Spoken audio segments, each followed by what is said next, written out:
ሰላም ጤና ይስጥልን ተመልካቾቻችን ይህ አስራት መድረክ የተሰኘው ዝግጅታችን ነው በዛሬው ዝግጅታችን እንደተለመደው እንግዳ ጋብዘን በተለያዩ ጉዳዮች ላይ ውይይት እናደርጋለን እንግዳዬ ዶክተር አስማማው ቀለሙ ይባላሉ ከሳቸው ጋር ቆይታ የምናደርግ ይሆናል አብራችሁን ቆዩ ዶክተር ጥሪያችንን አክብረው እዚህ ስለተገኙ እጅግ እናመሰግናለን እኔም ይሄን ድል መስጠታችሁ በጣም አመሰግናለሁ መልካም እስኪ እንደው ለተመልካቾቻችንም ዶክተር አስማማው ቀለሙ ማን ናቸው ለሚለው እንደው የተወለዱ የሥራ ሁኔታ ትምህርት ይሄን ብንጫወት እሺ እኔ እንግዲህ የተወለዱት በፍኖተ ሰላም ከተማ ነው እዚያ ተወልጄ እዛው ነው ያደግኩትኝ ፍኖተ ሰላም ያው ሁሉ ሰው ያውቀዋል በጎጃም ክፍለ ሀገር የሚገኝ በጣም የተዋበ ቦታ የተዋበ ሀገር ነው እዚያ ነው ተወልጄ ያደግኩት እና በትምህርት ቤት እዚያ ካንደኛ እስከ 8ኛ ክፍል የተማርኩትም እዚያ ነው በዚያ በመማርበት ጊዜ እንደዚህ እንደሌላው በአንደኛ ደረጃ 8 አመት አልወሰደብኝም የዳብል ፕሮሞሽን የሚባል ፕሮግራም ነበር የዛን ጊዜ እና በ4 አመት ውስጥ ነው የስምንቱን አመት ጨርሼ 8ኛ ክፍል ጨረሱ 8ኛ ክፍል የጨረስኩት ከዚያ ደብረ ማርቆስ ንጉስ ተክለ ሃይማኖት ሁለተኛ ደረጃ ትምህርት ቤት እዚያ ማር ነበር እዚያ ደግሞ በመማርበት ጊዜ ከጠቅላላው በትምህርት ጊዜ በነበርንበት ጊዜ ጥሩ ውጤትና ከፍተኛ የአካዳሚክ ፐርፎርማንስ የነበራቸው ልጆች የተመረጡ ፊልድ ሰርቪስ የሚባል ወደ አሜሪካን ይሄድ ነበር እና አንዱ ከዚያ እድል አግኝቼ አንድ አመት እዚያ ቆይቼ አሜሪካን ነገር ነበር ኋላ እነሱ እዚያም ጥሩ የትምህርት ውጤት ጥሩ አግባብ ስለነበረ በፋሚሊ ውስጥ ነው የሚያኖሩን በእያንዳንዱ ፋሚሊ ያንን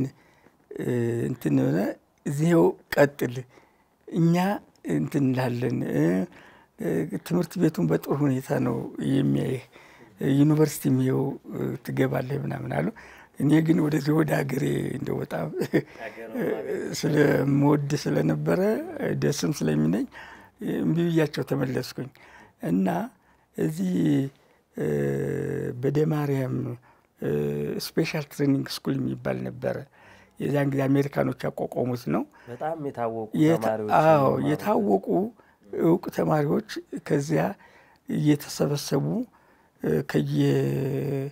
ሃይ ስኩሉ የሚመጡበት ነበር እዚያ አንዱ ደግሞ ያንን እድል ካገኙትም አንዱ እኔ ነበርኩኝ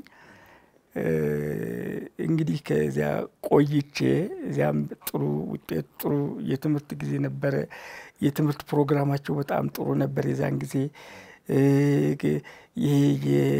በደማርያም ስፔሻል ስኩል የተባለው በእውነት የኢሊት ስኩል እንደሚባለው ነገር ነው ብዙ እድሎች ያሉት ነው እዚያ የነበረ ተማሪ ከዚያ የወጣ ተማሪ ሁሉም አሁን ከፍተኛ ደረጃ ላይ ያሉ ናቸው በአካዳሚው በሚሊተሪው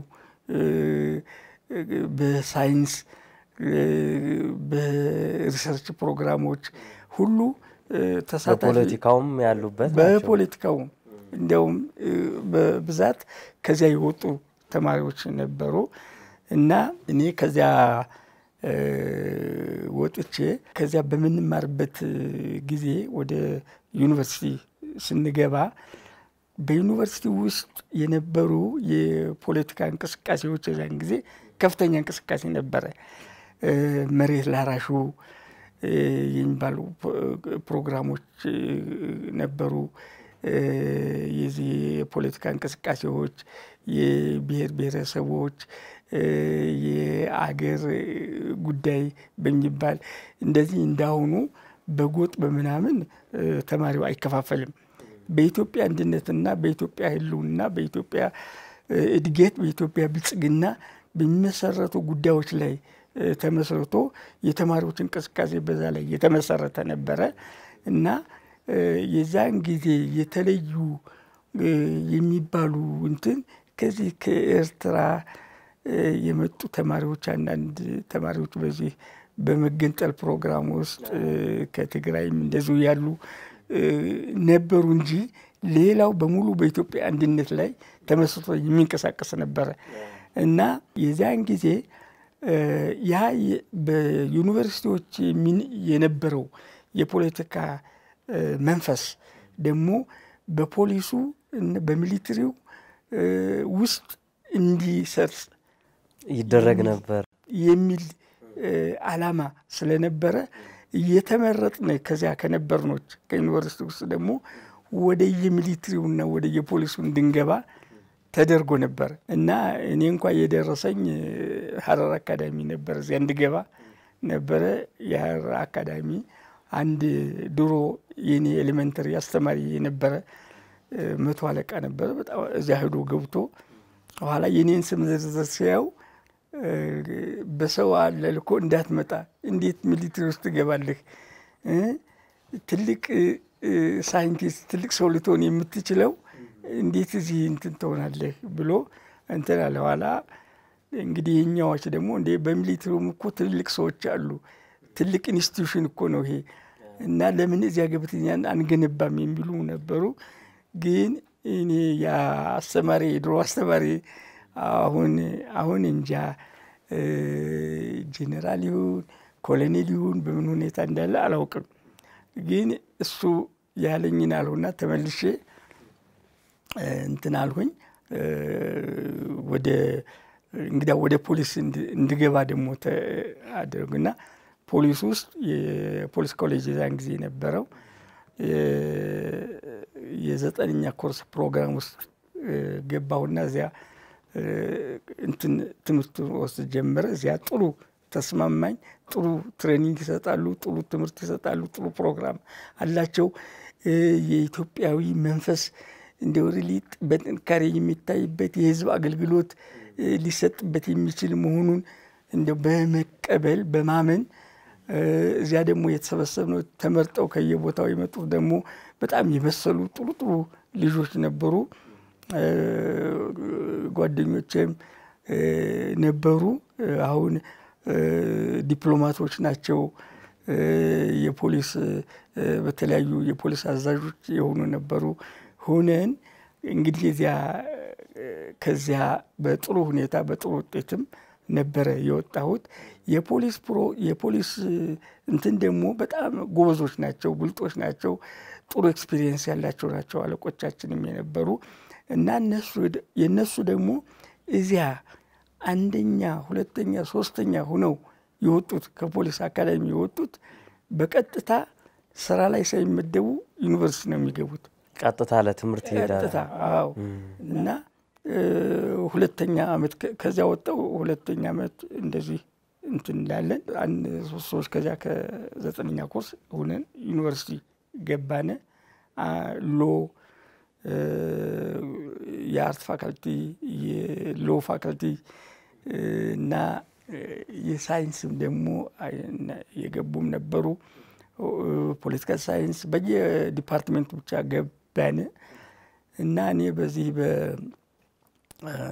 በኢኮኖሚክስ ዲፓርትመንት ውስጥ ገብቼ እዚያ ግራጁዌት ከተማርን በኋላ አሁንም የፖሊስ ፕሮግራም ደግሞ እዚያ ሄደ ደግሞ ጥሩ ውጤት አግኝተህ እንደ ኢንሴንቲቭ ነው እንድትጠነክር።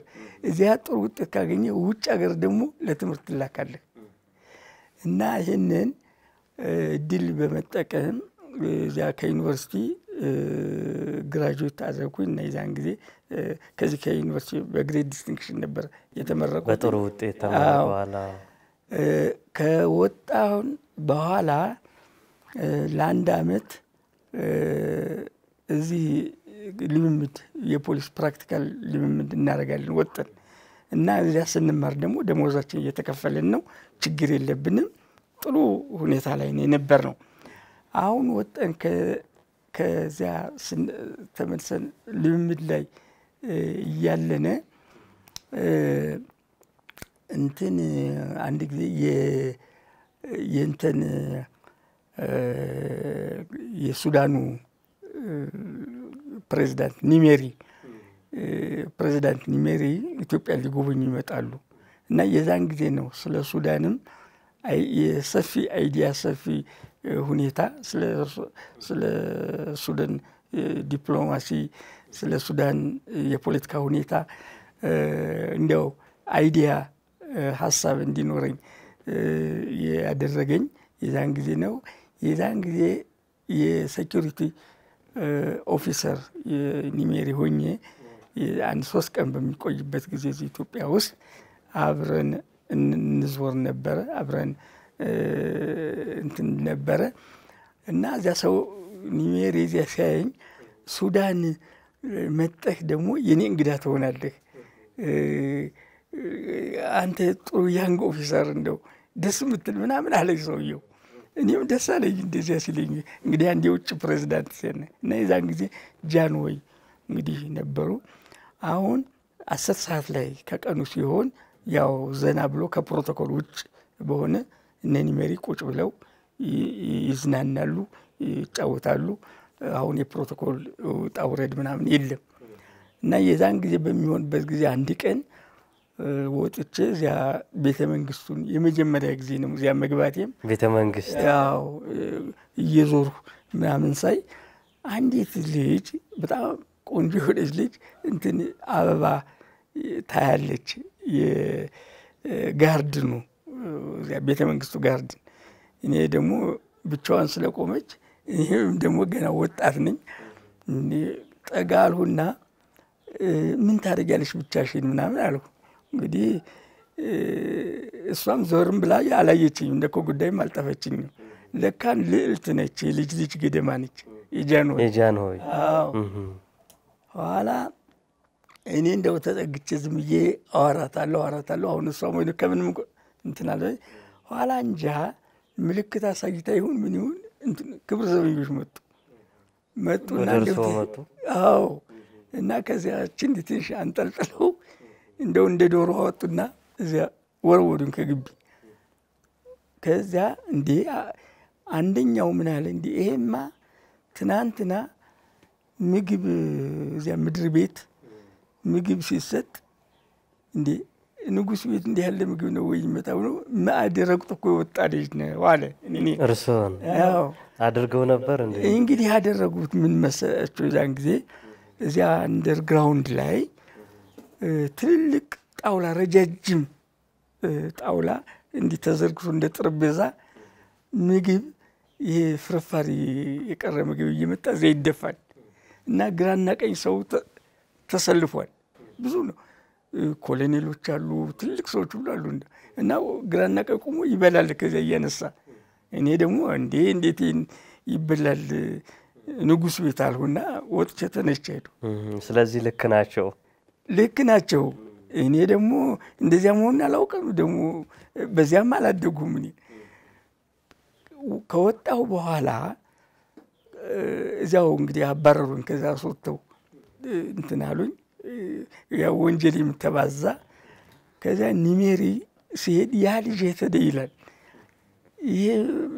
ይሄ መቶ አለቃ የተደ ሴኩሪቲ ኦፊሰር የነበረው ይላል የለውም እኔ እና ሬዲዮ ምናምን ይሄን ስጡልኝ ብሎ ተነስቶ ሄደ። አሁን በሌላ ቀን ጀነራል ይልማ ሽበሺ የሚባሉ የፖሊስ አዛዥ ነበሩ። የዛን ጊዜ እንደ ጎበዝ ሰው ናቸው ቆፍጣና ሰው ናቸው። ራሳቸው አስጠሩኝና አንተ እንዴት ቤተ መንግስት ገብተህ ትበጠብጣለህ አሉ። ምንድነው የበጠበጥኩት? እንዲህ አድርጎ አረዋል ነገሮችን ነገሯቸው። እኔ እንትን ነኝ እንዲሁ ማጫውተው ሰው ስለሌለ ምንድነው ብዬ ጨዋታ ጀመርነ። ልጅቱም እኔም አልተናገር እሷም ዞሮ ላማልጠይቀች ያሉ እኔ እውነቱን ነገርኋቸው። የምግቡንም ጉዳይ ነገርኋቸው። ያንተ ያሰዳቢ ነው ያለው። እኔ አሰዳቢ አይደለሁም እኔ ክብር አስጠብቄ ነው እንደውም የመጣሁት አልሆኝ። በዚያ ተቆጥተው ይመስለኛል ቤተ መንግስት እንድቀርብ ተባላለሁኝ። አሁን ቶሎ ተዘጋጅና ዩኒፎርም ልበስና ቤተ መንግስት እንሄዳለን አሉ።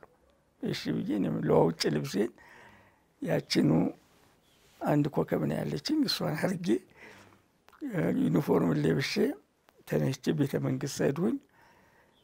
ከዚያ ለካን ተከስሼ ኖሯል። አላስ ጃንሆይ ረጋ ባለ ሁኔታ ምንድነው የሰራኸው አሉ። እኔ ምንም አልሰራሁም አልኩና አንዳንዶችን ነገሮች ነገሩ። ስለ ምግቡም ነገሯቸው እና በእውነት የዛን ጊዜ የተሰማቸው መሰለኝ በጣም ስለ ምግቡ ሲያነሱ። አዎ ስለ ምግቡ ሲያነሳ ከዚያ ቆየውና እንትን አልሁ። እዚያ ለካን የቁርስ ተዘጋጅቶ ኖሯል። የቁርስ ሰዓት ነው። እዚያ ደግሞ በሙሉ መኳንንቱ፣ ሚኒስትሮች፣ ጠቅላይ ሚኒስትሩ፣ ጄኔራሎች ሁሉ አሉ እና የቁርስ ጊዜ ነው። በሙሉ ተቀምጧል።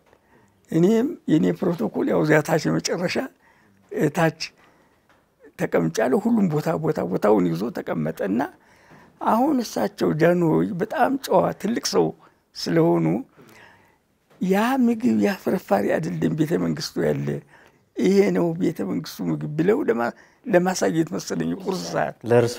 አዎ እሳቸው አጠገብ አንዲት ወንበር ባዶ ወንበር አለች። ሌላው ሰው ተቀምጦባታል።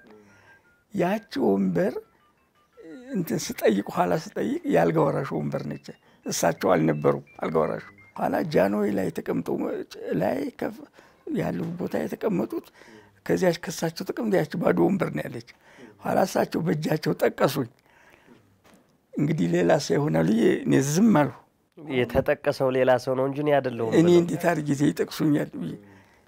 ኋላ የእልፍኝ አስከልካው ጄኔራል ማን የሚባሉ እሳቸው መጡና ጃንሆይ ይፈልገዋል አሉ። ኋላ ብድግ ብዬ ሄድሁኝ። አሳዩኝ፣ ያችን ወንበር ላይ አሳዩኝ። እዚያች ቁጭ ብላለሁ። ቁጭ እኔ ኋላ እንዲህ እየዞሩ እየሳይ እነ ጄኔራል ይልማ እዚያ ታች ናቸው እንትናቸው ፕሮቶኮላቸው የተቀመጡ እነሱ ታች ናቸው፣ እርስዎ ላይ ሆኑ። እኔ ሄጄ ጉብ አሉ። እኔም እንዲች ያየኋቸው እንደው ትንሽ እንዲያውኝ ብዬ ነው። ከዚያ እሳቸው ጠየቁኝ። የት ሀገር ነህ? ጎጃም ነው አገሬ። አግብተሃል ወይ? ተምረሃል ወይ? ሁሉን ጠየቁኝ። ስለ ህይወቴ፣ ስለ ቤተሰቤ አንድ ባንድ። በእውነት መቼም ጃንሆይ ትልቅ ሰው ናቸው። በእውነት በሙሉ ጠየቁኝ፣ ነገሯቸው እና ምን ትፈልጋለህ አሉ። አይ እኔ የምፈልገው ትምህርት ነው አልኋቸው። ውጭ ሀገር ነው መማር ነው? አዎ በቃ እንልካለን አሉ። እሺ አልኩኝ። ቁርሱን እዚያው በላን። እኔ እሳቸው እዛቸው ወንበር ላይ ሆነው በሉ። እዚያቸው ወንበር ላይ ሆኜ ከዚያ በኋላ አልቆ ሁሉ ባልደረባም ተመደበልኝ። በምትፈልግበት ጊዜ አነጋግርህ ትመጣለህ ተባልኩኝ። እሺ እጅ ነስቼ እንግዲህ ያን ሁሉ ምን ያህል ጥሩ ስርዓት ያለው ቤተ መንግስት ስርዓት ያለው ቦታ መሆኑን እንድረዳም ይመስለኝ። እንደው እኔም ከዚያ መጨረሻ ላይ እጅ ነስተን ሁሉም ወደየቦታው እጅ እየነሳ ይሄዳል። ኋላ ጄኔራል ይልማ እኔን ያው በሳቸው መኪና በይዘውኝ የመጡ ስንሄድ አሁን ተለወጡ። እሳቸው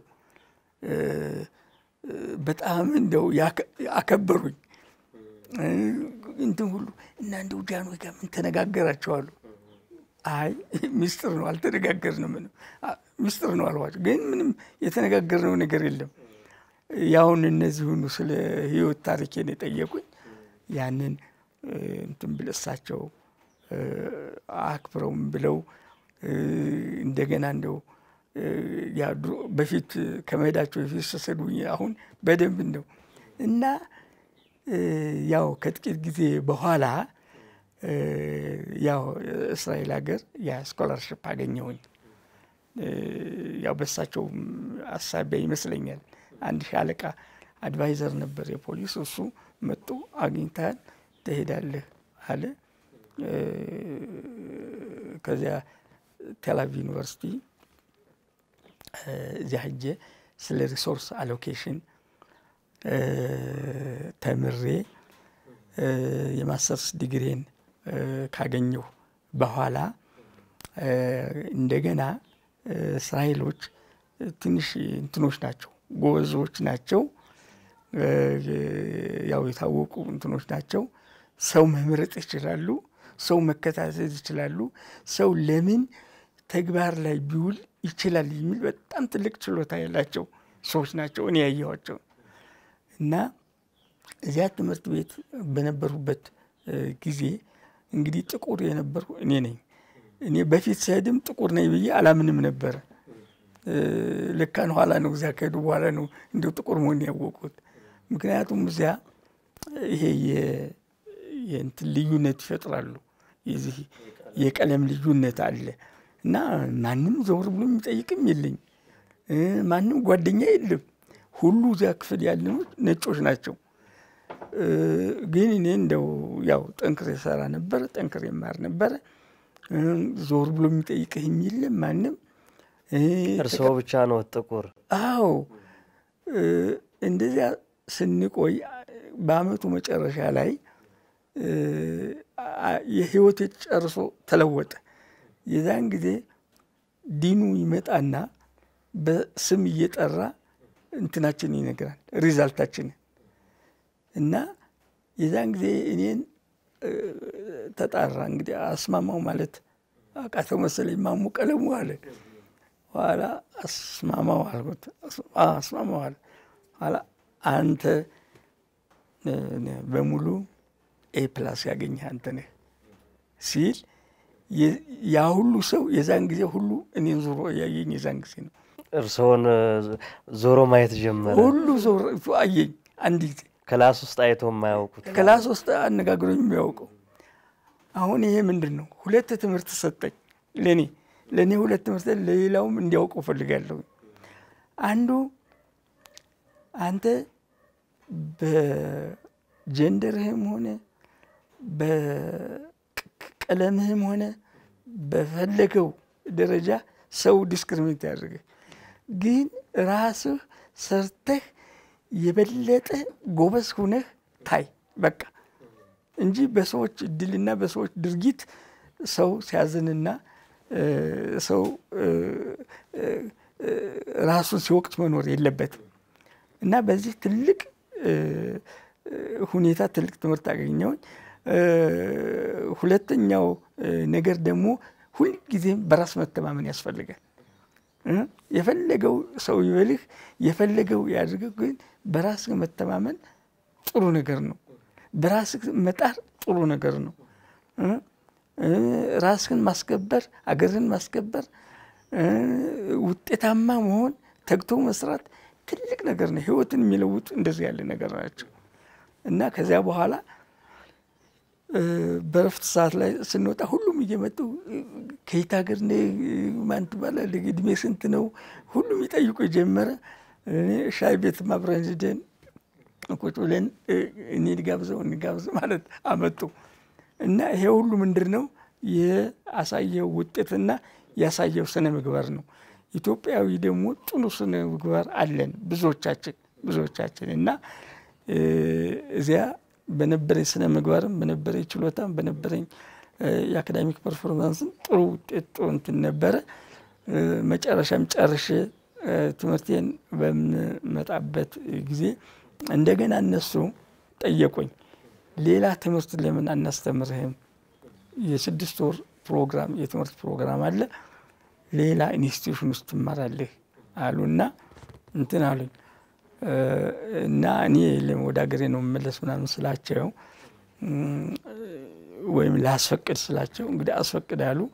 ደብዳቤውንም ጻፍኩና ላኩት። የኢትዮጵያ መንግስት ፈቀደ፣ ቀጥል አለ። ለካን እነሱ የዛን ጊዜ ሞሳዶች ናቸው። እሱን ደግሞ ይሄንንም ያደረጉት የእስራኤል የመረጃ ክፍል ነው። ሞሳድ ማለት ከፍተኛውን የእስራኤል ሴኩሪቲ የእስራኤል ኃይል ብለው የእስራኤል የፖለቲካና የሴኩሪቲ ፎርስ ብለው እነሱ ናቸው። ለምን ይከታተሉ ኑሮ ለካ ገና ከትምህርት ወትም ጀምሮ ማለት ነው አዎ ከትምህርት ጀምሮ እና በዚያ ምክንያት ያንን እነሱ ወሰዱና ደግሞ እዚያ ያንን የ6 ወር ትምህርት ሰጡ እሱ ደግሞ ምንድነው ስትራቴጂክ ኢንተለጀንስ የሚባል ትምህርት የስትራቴጂክ ኢንተለጀንስ የመረጃና የክትትል በሴኩሪቲ ስራ ውስጥ እሱን መማር ነበረ እሱን አስተማሩኝ በእውነት በጣም ጥሩ ነው በእኛ በሀገራችን የአይነት ትምህርትም ተሰጥቶም አያውቅም የአይነት ስፔሻሊስትም የለም እንጂ በአፍሪካ ደረጃም ያለ አይመስለኝም ብቻ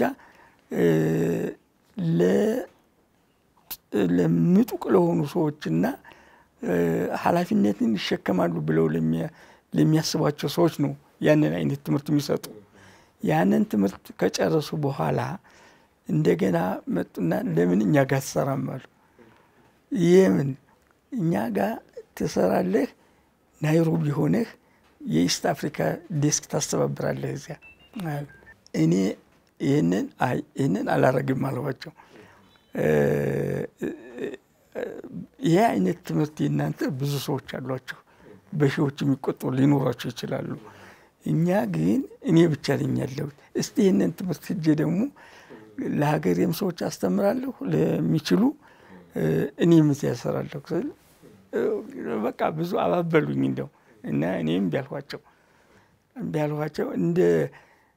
እንደ ሀገር ክህደትም ቆጠርኩት እኔ እንደው እንደዚህ ብሎ የሀገሬ መንግስት ልኮኝ በገንዘብና በሌላ ነገር ተታልየ መቅረት እንደ ክህደት ቆጠርኩት እና እምቢዬ መጣሁ በእውነቱም ጠቅሞኛል እና አልጎዳኝም ለሀገሬ ብዙ አገልግሎት ሰጠሁ ተመልሼ ወደ ሀገሬ መጣሁ ከመጣሁ በኋላ በ1967 ይመስለኛል ያው አብዮቱ እንደፈነዳ ሌላ ስኮላርሺፕ አግኝቼ ለዶክተራል ፕሮግራም ወደ ቡልጋሪያ ካርል ማርክስ ዩኒቨርሲቲ ሄድሁኝ ከዚያም ዋርሶ ዩኒቨርሲቲ እንትን ብዬ የልምድ እንትን አድርጌ ከዚያ ከካርል ማርክስ ዩኒቨርሲቲ በኢኮኖሚክስ የዶክተራል ፕሮግራምን አጠናቅቄ ያው ወደ ሀገሬ ተመልሻለሁ እንግዲህ በትምህርትና በተለያዩ ልምዶች ይሄ ነው ከዩኒቨርሲቲ ከዛ ቆይታ በኋላ ወደ ሀገሮት መጡ እና በምን የሥራ ዘርፍ ነበር ያገለገሉት እንግዲህ ከተመለስኩኝ በኋላ የሴንትራል ፕላኒንግ የሚባል ነበር እዚህ ሴንትራል ፕላኒንግ በምክትል ኃላፊነት ሆኜ ናሽናል ፕላኒንግ እዚያ ተመድቤ ነበር ኋላ የደህንነቱ መስሪያ ቤት የፖሊስም እኛን ያስተማርነውና ወደኛ መመለስ አለበት ማለት ብለው ከፕሬዝዳንት መንግስቱ ጋር ተወያይተዋል እንደነገሩኝ ኋላ ወደዛ እንድመለስ ተባልኩኝ ኋላ ወደ እንግዲህ ሁለተኛውን የሥራ ዘርፍ መጀመሪያ በፖሊስ ውስጥ ነበር ከዚያ ቀጥሎና በደህንነቱ ሚኒስቴር መስሪያ ቤት ውስጥ እንግዲህ ሰፊ አገልግሎት ሰጥ ቆይቻለሁኝ አንዱ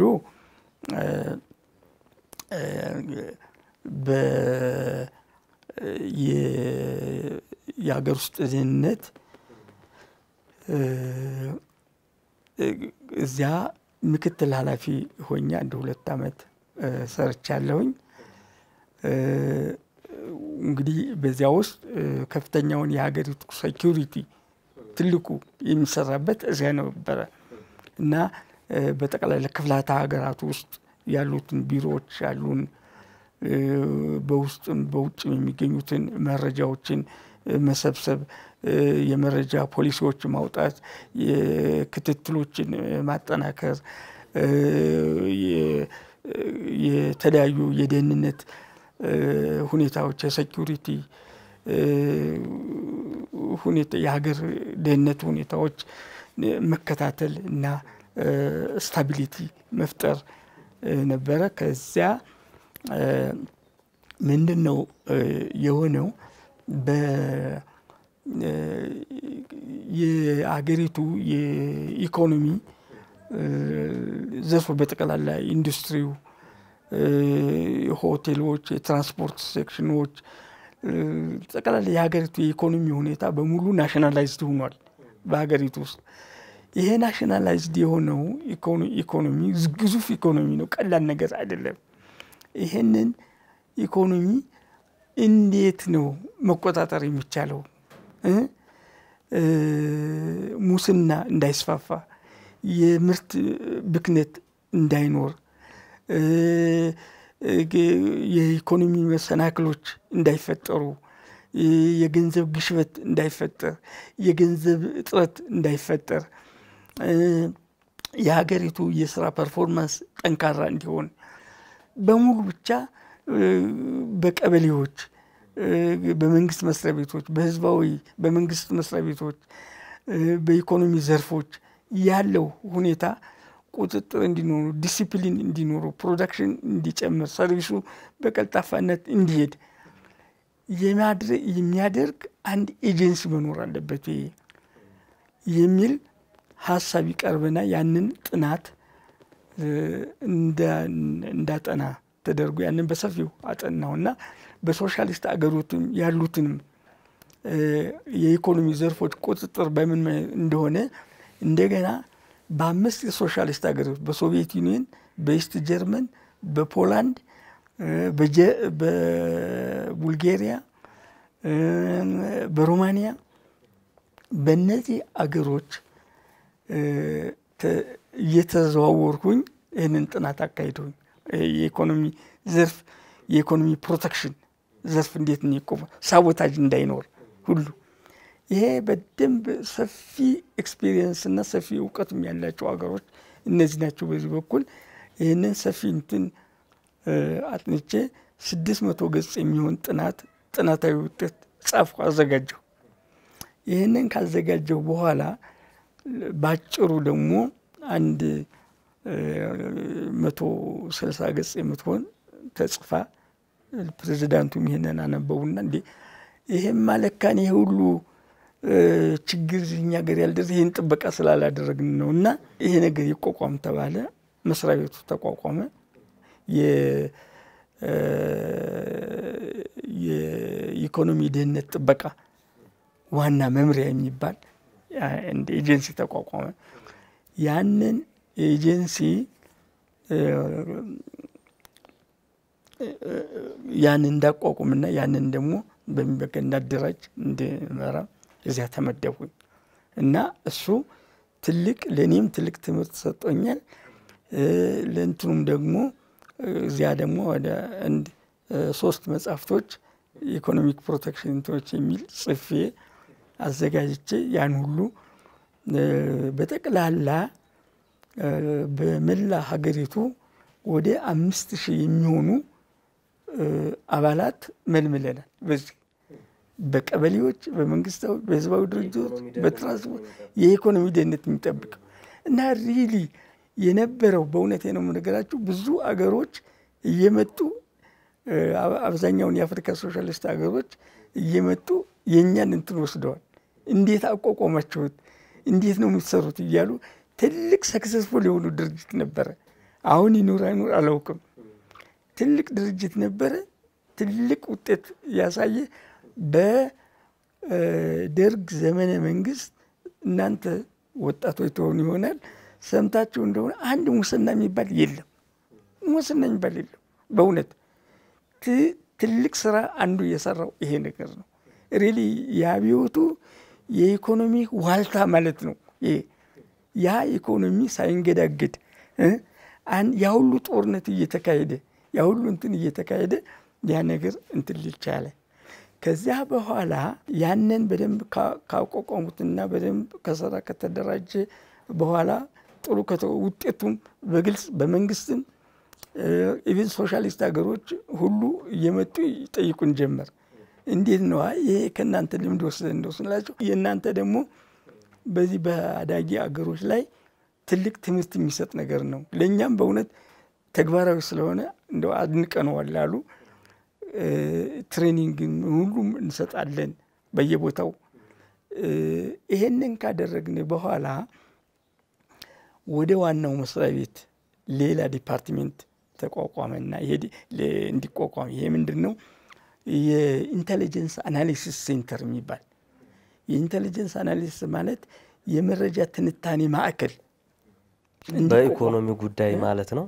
የለም በመላ በኢትዮጵያ ለምን አሁን የደህንነቱ የመረጃ አሰባሰቡ ሁኔታዎች እየተዳከመ በመምጣቱ የጠላትም በየሰፈሩ እየተደረጀ ማጥቃት ጀመረ እና የዛን ጊዜ እናንተም ወሳሰሙት አትቀሩም ወደ 16 የሚሆን የተቃዋሚ በትጥቅ ትግል ብቻ የሚካሄድ መጣ። እንግዲህ የሻዕቢያ አለ፣ የትግራይ ነፃ አውጪ አለ፣ እንደገና ኤርትራ ውስጥ ደግሞ የሙስሊም እንትን ሊበሬሽን ሙቭመንት በሙስሊሞች የተደራጀ የዚያ ደግሞ አለ። የሶማሊያ በኩል አለ፣ የሶማሊያ አቦ የሚባል አለ፣ የሲዳማ እንቅስቃሴ አለ፣ የአፋር የሶማሌ የኦጋዴን ንቅናቄ ድርጅቶች የኢዲዩ ብቻ ወደ 16 የሚሆኑ የተቃዋሚ የትጥቅ ትግል አራማጆች በየቦታው መጡ። እንግዲህ እነሱን እንዴት እናድርግ፣ እንዴት እንቆጣጠር፣ እንዴት መረጃ እንሰብስብ፣ የሚገኙትን መረጃዎች እንዴት በጥቅም ላይ እናውላቸው፣ ይሄ የሚባል በፊት እየተበታተነ የሚመጣው በማዕከል አናላይዝ እየተደረገ እየተተነተነ ስትራቴጂካሊ ፕላን እየወጣ ፖሊሲ እየወጣ ክትትል እንዲደረግ በዚህ በጠላቶች በየፍሮንቶቹ እንትን እንዲል ኢንተርናሊ ደግሞ ከዚያ ቀደም ብሎ ደግሞ የኢሃፓ አለ፣ የሜሶን አለ። ይሄ ሁሉ ብቻ እቺ አገር በእውነት ነው ብጥቅጥቋ ለመውጣት ደረሰ። ግን መረጃዎች ሁሉ በሙሉ በተለያየ መንገድ ይጎርፋል። በተለያየ መንገድ ደግሞ የፈጠራ እንትኖችም አሉ። ለምን አልዋልታዎች ይወጣሉ። ጠላት ደግሞ በጥይት ብቻ ይዋጋል፣ በወሬ የሚዋጋል፣ በፕሮፓጋንዳ ይዋጋል። ይሄ ሁሉ ችግር አለ። ይሄንን ሁሉ ለመዋጋትና ይሄን ሁሉ ለመቋቋም ደግሞ ደንበኛ የመረጃ ማዕከል የትንታኔ ማዕከል በመረጃዎችን በመሃል አድርጎ በመሃል እየሰበሰበ የሚተነትን ያስፈልጋል የሚል ስለወጣ የዚያ የመረጃ ትንታኔ ማዕከል ዳይሬክተር እኔ ሆነው ተመረጥኩኝ። እዚያ ተመደብኩኝ ወይም ተሾምኩኝ እና እዚያ ኢትዮጵያን በሚገባ ደግሞ የበለጠ ያወቋት እዚያ ሆኜ ነው በእውነቱ። እና እዚያ የኢኮኖሚ አሻጥር እንዳይፈጠር ያ ቀደም ብዬ ያቋቋሙ ስለነበረ ያ ረዳኝ እንዴት አድርጎ እንትን እንዲል። ሌላው ነገር ይሄ የተለያዩ የተቃዋሚ የትጥቅ እና የኢትዮጵያ አፍርሳታ ቡድኖች ነው የምላቸው እኔ። እነዚህ ኢትዮጵያን ለማፍረስ በየቦታው ያሰፈሰፉትን በምን አይነት ሁኔታ መቋቋም እንደሚቻል ደግሞ መረጃዎች በሙሉ በሀገሪቱ ያሉ መረጃዎች በሙሉ ይመጣሉ። ፕላስ ሞኒተር እናደርጋለን ልዩ ልዩ ሚዲያዎችን። አሁን እናንተ የአስራት ሚዲያ የሚያስተላልፉ አለ እንደሆነ የዚያን ጊዜ ቢኖር ኖሮ ማለቴ ነው። እንግዲህ በሙሉ የዛን ጊዜ ቢቢሲን፣ ሲኤንኤንን በተለያዩ በዓለም የሚዲያዎችን ሁሉን እንከታተላለን፣ ሞኒተር እናደርጋለን። ለምን መረጃዎች በጣም ይጠቅማሉ።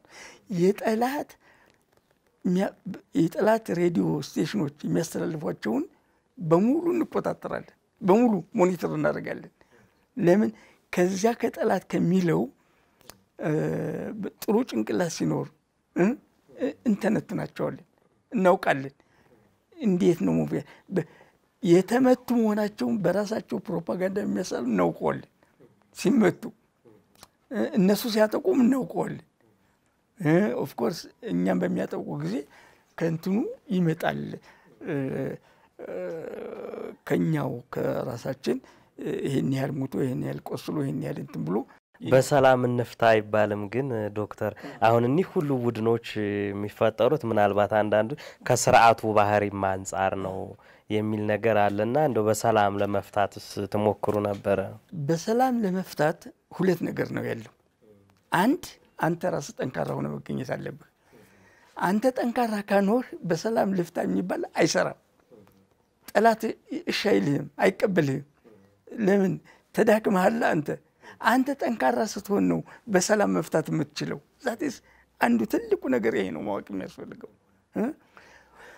ሁለተኛው ነገር አንተ ጠንክረህ እየተዋጋህ የውስጥ ኃይልህን እያጠናከርህ የውስጥ ህዝብህን ድጋፍ እያገኘህ ጀኒውንሊ ደግሞ ከውጭ ጋር የምታደርገው ጥረት ውጤታማ ያደርጋል። የዛን ጊዜ ኦፍ ኮርስ እንትኖች በኃይል ሁኔታዎችን ለመቆጣጠር ምርጫ የምንሰጠው የነበር እሱ ነው። በእውነት የዛን ጊዜ የለም ከወንበዴ ጋር አንወዳደርም፣ ወንበዴን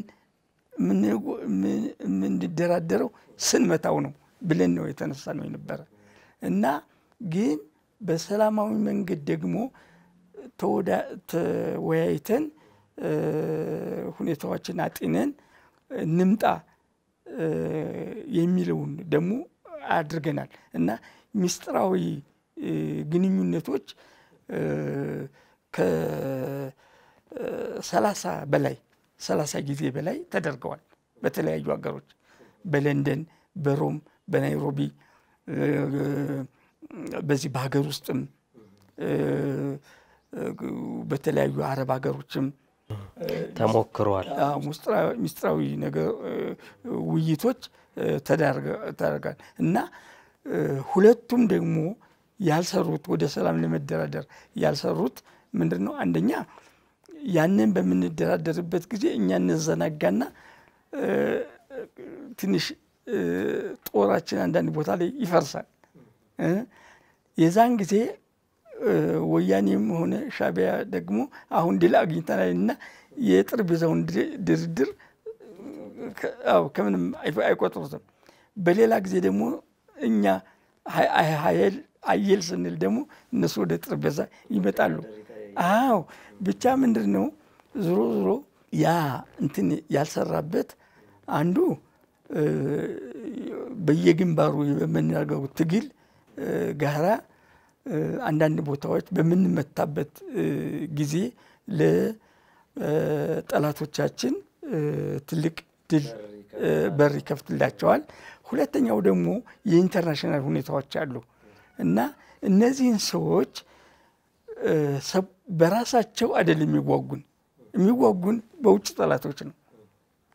የውጭ ድጋፍ ስለሚያገኙ ነው። በገንዘብ ያገኛሉ፣ በማቴሪያል ያገኛሉ፣ በጦር መሳሪያ ያገኛሉ፣ ትሬኒንግ ያገኛሉ እና ይሄ የልብ ይሰጣቸዋል። ያኛው ደግሞ ጠላት ደግሞ እዚያ ኢትዮጵያን ለማዳከም ለማፈረስ የሚፈልገው ኃይል ደግሞ እሱ ጥይቱንና ገንዘቡን አይቆጥሩም። የሱ ሰው አይደለም ደሙ የሚፈሰው የኛ ሰው ነው። በተቃዋሚም በኩል የኛ ደም ነው የሚፈስ፣ በተከላካይም በኩል የኛ ደም ነው የሚፈሰው። ስለዚህ ዞሮ ጠላት የውጭ ኃይል ነው የሚዋጋው እና ዶክተር እንዴት ነው ከዚህ በኋላስ ምን ሆነ? በሶማሌ ኢትዮጵያ አምባሳደርስ እንዴት ነው የሆኑት እዛ የነበረው? እንግዲህ የዛን ጊዜ አሁን እዛ እንግዲህ እየሰራሁ ያለሁኝ ደግሞ አንድ ትልቅ ነገር ደግሞ ትሬኒንግ ያስፈልጋል። የትሬኒንግ ኢንስቲትዩሽን እንዲኖርን ያስፈልጋል። በመረጃ በኩል የሰለጠነ የሰው ኃይል እንዲኖር ያስፈልጋል። ዝም ብሎ በተለምዶ እንትን እያለ የመረጃውና የሴኩሪቲው ኃይል ጥንካሬ ሊኖር አልቻለም። የማሰልጠኛ ኢንስቲትዩሽን ያስፈልገናል የሚል ስለመጣ እዚህ በኮተቤ በኩል ያለው የማሰልጠኛ ቦታ እንዲቋቋም ተደረገ። ይህንን እንዳቋቁምና ይህንን የማሰልጠኛ ሁኔታ እንዲቀጥል ደግሞ ያንን እድል አገኘሁ። እኔ ለኔ እድል ነው የምለው፣ እንደ ስራም አልቆጥረው። ትልቅ እድል ነው። ትልቅ በየቦታው በሄድበት ቁጥር ጠንክሬ የምትሰራ ሰው ከሆነ ብዙ ትምህርት ታገኛለህ፣ ለሀገር ደግሞ ትልቅ ኮንትሪቢዩሽን ትሰጣለህ። እና የዛን ጊዜ ይህንን ከኢንቴሊጀንስ ማሰልጠኛው ማነው ከኢንቴሊጀንስ ምርምሩ እና ትንታኔው ማዕከል እንግዲህ ይህንን ደግሞ እንዳደራጅ እዚህ በኮተቤ በኩል ሳላይሽ የሚባል ቦታ አለ፣ ሰፊ ትልቅ ቦታ። እዚያ የኢንቴሊጀንስ የማሰልጠኛ ኢንስቲትዩት እዚያ ከፈትን። የኢትዮጵያ መንግስት ከፈት። ትልቅ ሰፊ እንትን ነው። እዚያ ሁለት ዓላማ አለው። አንዱ እኛ አገር ያሉትን የሰው ኃይል ነባሩንም ማሰልጠን፣ አዳዲስን ደግሞ በኃይል በከፍተኛ ደረጃ እየመለመልን ማሰልጠን አለብን በሚል እዚያ የማሰልጠኛ ቦታ ተቋቋመ። ይህንን የማሰልጠኛ ቦታ ጂዲአሮችም ረድተውናል። ከእነሱም ጋር ጥሩ ግንኙነትም ነበረኝ። እነሱ ጋር እንትን ብለን ያንን ረድተውናል። ሰፊ ጥሩ ኢንስቲትዩሽን ነበረ። ይሄዚህ ኢንስቲትዩሽን ላይ በመጀመሪያ ያለውን ኃይል የሰው ኃይል አሰለጠን። ነባሩ ነው ተራ በተራ በየእንትኑ በየስፔሻላይዜሽኑ የጥበቃ፣ የክትትል፣ የሰርቬላንስ፣ የመረጃ አሰባሰብ፣ የኮሌክሽን፣ የመረጃ ትንታኔ፣ የመረጃ ክትትል፣ እነዚህን ሁሉ በየአይነቱ እንትናል። የኢኮኖሚ ፕሮቴክሽን፣ እነዚህን ሁሉ የዲፕሎማሲ ደግሞ በዲፕሎማሲ በኩልም እዚያ እናሰለጥናለን። ምንድነው እነሱ ማሰልጠን? በውጭ ያለው የዲፕሎማሲ እንትን የመረጃ አሰባሰብ ይዞታ እንዲኖረው፣ ገጽታ ነው፣ ሴኩሪቲ እንዲኖረው፣ ኤምባሲዎቻችንን በሚገባ እንድንጠብቅ፣ በዚያ አገር ያለንን የመረጃ አሰባሰብ ሁኔታ እንድናጠናክር፣ እንድንሰበሰብ ይሄ አይነት ሁኔታም የተቋቋመው ከዛን ጊዜ በኋላ ያን እዚያ እናሰለጥናለን። ይህን እናሰለጥን ጀምር በጥሩ ሁኔታ ሳለን። አሁን ሌላው ትልቁ ነገር ሁለተኛው ዘርፍ እና ኢምፖርታንቱ በአካባቢያችን ጠላቶቻችን በእኛ ላይ እኛን ለመበታተን፣ እኛን ለማዳከም በእኛ የራሳችንን የሰው ኃይሉ ኢትዮጵያውያኖችን እያሰለጡን እንደ ሻዕቢያ፣ እንደ ወያኔ፣ እንደ ኦጋዴን ብሔራዊ ንቅናቄ፣ እንደ አፋር ብሔራዊ ንቅናቄ፣ እንደ ኦነግ፣ እንደ ሶማሊያ አቦ የመሳሰሉትን ሁሉ እያሰለጠኑ በየአቅጣጫው እኛን ለመበታተን እንደሚያደርጉት ሁሉ እኛም አጻፋውን መስጠት አለብን በሚል ተነሳን።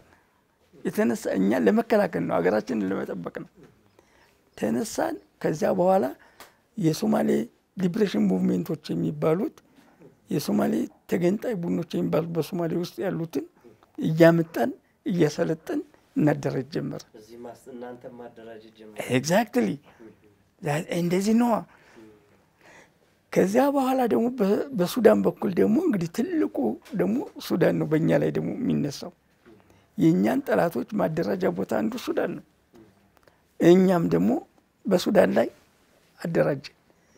የሱዳን ሊብሬሽን ሙቭሜንት የሳውዘርን ሱዳን አሁን ያለው የኤስፒኤል የሚባለው የሱዳን ፒፕልስ ሊብሬሽን ሙቭሜንት የሚባለውን አደራጀን ሰዎቻቸውን እያመጣን እዚህ እናሰለጥን ጀመር። በሁለት መንገድ ነው የሚሰለጥን እነሱ። አንዱ የመረጃ አሰባሰብና የሳቦታጅ እየሄዱ ይሄ ቦምብ ምናምን እየጠመዱ እንትን የሚሉ እነሱን እናደራጃለን። ሁለተኛው ቡድን ደግሞ ተዋጊ ኃይሉን ለምሳሌ ሱዳን በፉኝዶ በኩል ፉኝዶ ላይ ማነው ጋምቤላ ውስጥ እዚያ እናሰለጥናለን። እነሱም የኢትዮጵያን ተገንጣዮች እዛ ያሰለጥናሉ፣ እናንተም የነሱ። አዎ ያንን ኤግዛክትሊ እናሰለጥናለን። አሁን ፉኝዶ ላይ 10,000 ነው ለጆንግ ጋራንግ ያሰለጥንለት 10,000 ጦር። እዚህ የሴኩሪቲው 120 የመረጃ ሰራተኛ እና ሳቦታጅ የሚሰሩ አሰለጠነ፣ ኢኩፕ አደረግን። ያው ውጤቱን አያቸው። ሶማሌ ዘሴምቲንግ አደረግን። እኛ ምንድነው በሪጅኑ ውስጥ እንደ ኢትዮጵያ ሰላም ፈላጊና ሰላም ፈጣሪ ኃይል ስታብላይዘር እንትን እንደ ኢትዮጵያ የለም። ልንገራችሁ እውነቱ እንዲያውም ወደዛች ነው የምንሄደው አሁን በዋናነት እና እንደዚህ ያለ ነገር እያደረግን ያንን ኢንስቲትዩሽን አቋቁሜ አሰልጣኝ አሁን ትልቅ ኢንስቲትዩሽን ነው። ትልቅ እንትን ሆኗል። አሁን ምን የሚባለው ማለት ነው? አሁን እዚህ የመረጃ ማሰልጠኛ ማዕከል ነው የሚባለው። የዛን ጊዜ ስትራቴጂክ ኢንስቲትዩሽን ነበር የሚባለው እና ወደ ሶሻሊስት አገሮችም ዞር ያለው ይሄ የሴኩሪቲ ኢንስቲትዩሽኖች እንዴት እንደሚያደራጁ እንደሚያሰለጥኑ እነሱንም ለማወቅ ወደዚያ ልምድ ለመውሰድ አንድ ቡድን ይዤ ሄጃለሁ እና ከዛ ተመልሰን መጣን። ያው እኛ የተሻለ እንዲያውም በጣም በእውነቴ ነው የምነግራችሁ የተሻለ እንትን ነው አሰራር ያለው እዚህ የነበረው። አሁን እንዴት እንደሆነ አላውቀውም። የዛን ጊዜ በደንብ ነው ሰርተናል፣ ውጤታማ ሆነናል። ጥሩና እሱ በብዙ ባጀት በብዙ እንትን ሆኖ አይደለም። እውነቱን ልንገራችሁ የዛን ጊዜ በጀትም አልተመደበም ነበር። ስለዚህ እኔ በጀት ስላልተመደበ እዚያ ኤሪያ እንትን ስልሳለ ብዙ ድንጋያማ ቦታ ነው አብዛኛው። አሁን እሱን ድንጋይ እያስፈለጡ እሱን ለዚህ ለግንባታ ሰራተኞች ካምፓኒዎች ያንን ድንጋይ በመሸጥ ነው ያ የተቋቋመው ሪሊ። ከዚያ በኋላ ፕሬዝዳንቱ መጣው ጎብኝተው በጣም አድንቀው ከዚያ በኋላ በጀትም እንዲመደብ ተደረገ እና እንዲህ የሆነ ነው የሚሰራው የተሰራው ማለት ነው።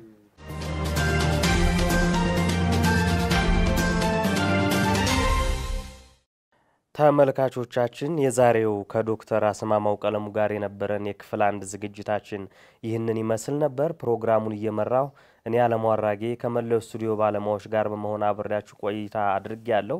ሌሎች 10 ዝግጅቶች ወደ እናንተ መድረሳቸውን ይቀጥላሉ። በተጨማሪም ክፍል 2 ከዶክተር አስማማው ጋር ያደረግነው ቆይታም በቀጣይ የሚተላለፍ ይሆናል። ጤና ይስጥልኝ።